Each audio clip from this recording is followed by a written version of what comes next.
Ya karena wajar lah dipukul pakai balok. Lu aja gimana sih kalau dipukul pakai balok? Apalagi bagian ini ya, bagian tengkuk. Sini kan saraf semua nih. Setelah terjatuh, nah disitulah Bapak Tarsum ini mulai memutilasi atau memotong-motong tubuh istrinya.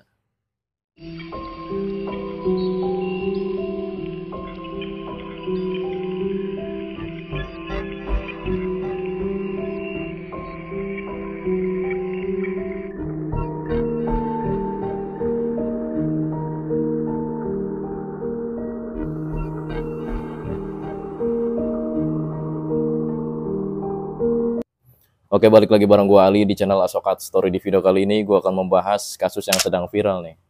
Yang mana kasus ini adalah seorang suami memutilasi istrinya sendiri, gila kan. Beberapa hari yang lalu nih gue scroll di Facebook, terus juga di YouTube, banyak banget beredar video dan juga berita-berita tentang ini nih, tentang seorang suami yang memutilasi istrinya di Ciamis. Jadi udah viral banget. Jujur gue pribadi ketika membaca berita seorang suami yang memutilasi istrinya di Ciamis ini, gue langsung terdiam gitu. Gue langsung mikir kok bisa gitu, kok tega seorang suami yang biasanya hidup bareng istri, terus juga yang seharusnya suami itu ngelindungi istrinya, terus nyayangin istrinya, kok dia tega banget gitu kan. Gimana sih kronologinya, kemudian apa hukuman yang menimpa sang pelaku. Maksud gue hukuman yang diberikan oleh pihak kepolisian. Tapi seperti biasa sebelum gue bahas kronologinya dan juga hukuman apa yang menimpa si pelakunya ini, gue bahas dulu biografi singkat dari pelaku dan juga korban.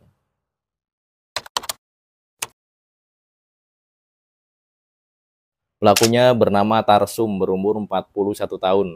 Warga desa Cisontrol, Kecamatan Ranca, Kabupaten Ciamis, Jawa Barat. Korbannya bernama Yanti, berumur 39 tahun, yang mana si korbannya ini adalah istri dari sang pelakunya sendiri. Warga desa Ciamis, Jawa Barat, sama aja.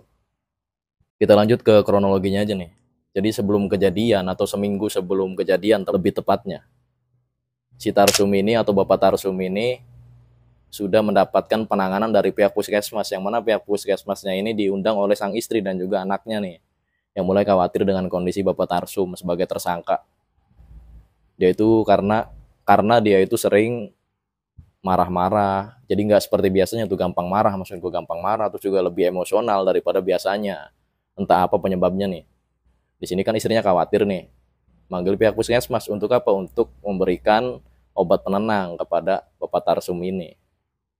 Beberapa hari sebelum kejadian, Bapak Tarsum selaku tersangka di kasus mutilasi ini sempat ngobrol nih sama tetangganya bahwa dia itu menitipkan anak-anaknya lah, dia tuh mau perantau ke Kalimantan kayak gitu. Padahal dia nggak ke Kalimantan sebenarnya, cuman itu cuman obrolan kayak obrolan kosong kayak gitu loh. Karena dia sehari-harinya itu kerja di situ sebagai penggembala kambing. Dan memang pada saat itu dia itu bisnisnya dia, maksud gue, bisnis penggembala kambingnya itu lagi sepi banget. Bahkan ada isu-isu atau ada rumor dia itu mau gulung tikar atau mau selesai lah kayak gitu. Mungkin di sini juga dia lagi kepusingan lah, lagi kebingungan gitu. Puncaknya ketika tanggal 3 nih, tanggal 3 Mei tahun 2024. Jadi Bapak Tarsum ini mungkin karena saking pusingnya nih kan, pusing karena beban ekonomi, terus juga usahanya dia terus sebagai penggembala kambing gak naik-naik. Pria yang udah berkeluarga, pusing tentang ekonomi itu suatu hal yang sangat wajar lah. Nah baru pada tanggal 3 Mei tahun 2024 nih, hari Jumat, dia itu cekcok nih, Bapak Tarsum ini selaku tersangka cekcok dengan istrinya. Pukul jam 8 pagi lah di jalan dekat kampungnya di situ tuh. Nah di situ dia cekcok, habis cekcok dia kayak nggak terima nih, saking kesalnya dia mukul kepala istrinya pakai balok. Manusia macam apa kayak gini. Setelah Ibu Yanti ini terjatuh, ya karena wajar lah dipukul pakai balok. Lu aja gimana sih kalau dipukul pakai balok? Apalagi bagian ini ya, bagian tengkuk. Sini kan saraf semua nih. Setelah istrinya terjatuh, dia itu nusuk nih. Ada yang ngomong nusuk, ada juga yang ngomong langsung memutilasi badan istrinya di situ juga tuh. Dan itu ironisnya nih yang gue aneh juga nih. Di situ tuh disaksikan warga loh, ada beberapa warga yang ngerekamnya, kan aneh banget. Dia bukannya nolongin malah ngerekam dari jauh. Setelah dipukul pakai balok, Ibu Yanti ini ditusuk kemudian dimutilasi. Kan gila, sadis banget ya. Setelah dimutilasi, dagingnya itu dimasukkan nih ke dalam kayak baskom kayak gitu. Habis dimasukkan ke baskom, dia itu nawarin daging istrinya ini kan, ini suami macam apa, gila kan. Nawarin ke warga-warga sekitar tuh, termasuk Pak RT. Nah di situ dia ngomong kayak gini, ini peser katanya, peser atau meser, meser enggak gitu. Meser tuh bahasa Sunda. Meser tuh bahasa Sunda, artinya beli. Kalau gue analogikan kayak gini, ini beli gak nih dagingnya Yanti, ini beli nggak? Dia nawarin kayak gitu ke Pak RT. Dan pada saat itu Pak RT yang ngerasa sedikit takut juga tuh dia, karena si Tarsum ini selaku tersangka mutilasi ini, karena si Tarsum ini selaku tersangka nih, yang lagi megang daging istrinya nih di Baskom, terus nawarin ke Pak RT, dia itu masih bawa pisau. Makanya Pak RT pura-pura mau aja lah di situ. Pura-pura mau. Nah setelah si Tarsum ini lengah, dia kabur. Dia kabur ngelapor ke pihak kepolisian. Di situ ada warga juga tuh yang ditawarin dagingnya juga. Sama dengan kalimat kayak gitu. Kalimat, meser enggak nih daging Yanti? Kata meser ente daging Yanti kayak gitu. Beli enggak daging Yanti nih? Beli enggak daging Yanti? Kan gila kan manusia. Setelah itu pihak kepolisian pun datang dan juga para warga datang nih. Cuman di situ dia nggak langsung ditangkap juga karena dia kayak histeris teriak-teriak plus ngelawan dia. Apalagi dia masih megang pisau. Mengkondisikan si Tarsum ini terus kemudian dia ditangkap. Kemudian dia pun ditangkap setelah dikondisikan. Pisaunya diambil terus dia ditangkap. Polisi pun mengamankan jasad istrinya Tarsum ini yang sudah dimutilasi dan beberapa bagian tubuhnya nih yang tadi gue bilang yang ada di Baskom tuh yang udah dia tawarin, gila kan, kayak jualan aja.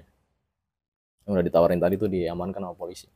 Dari beberapa sumber yang gue lihat dan gue baca nih, Kapolres Ciamis menuturkan bahwa motif sementara Pak Tarsum ini memutilasi istrinya adalah karena percekcokan tadi itu, percekcokan yang berujung pembunuhan, kemudian dimutilasi kayak gitu. Jadi kalau ada kabar-kabar yang lain sementara ini gua anggap hoax dulu lah.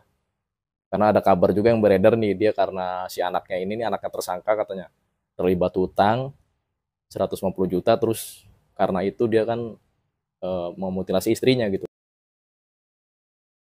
Karena si istrinya ini ngebela anaknya.